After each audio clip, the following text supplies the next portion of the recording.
Well, I came here in 1964, in the fall,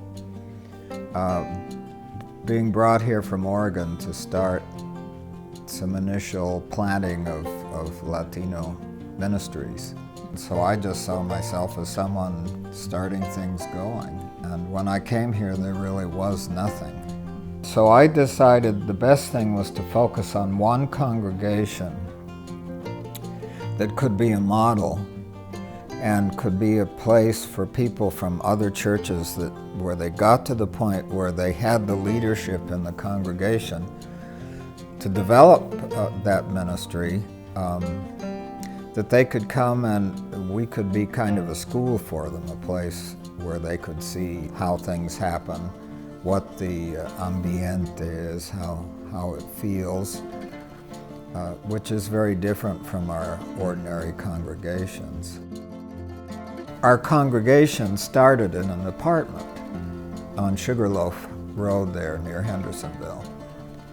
And we outgrew it, and that's when we got the idea of talking with St. James and seeing about using the chapel because we didn't fit in the apartment. Before I got here, St. Mary's Chapel, which is now La Capilla de Santa Maria, was being used by St. James. It's a family chapel. The building had gone a long time without any repairs.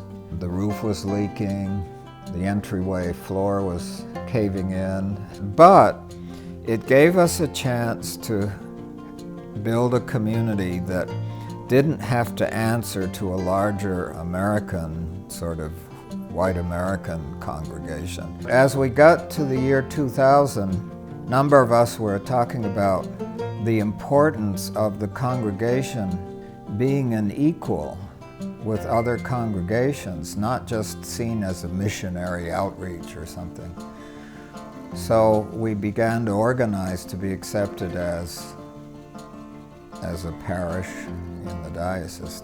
In a couple years, it'll be 25 years since the congregation was accepted by the diocese, which, you know, I'm really happy to see that date coming.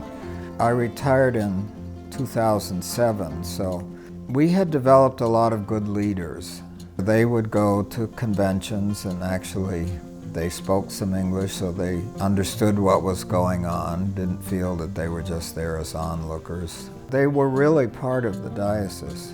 I think the joy for me was just being out there in the community and meeting people and the hospitality that they offered me and the wonderful Mexican meals they offered me.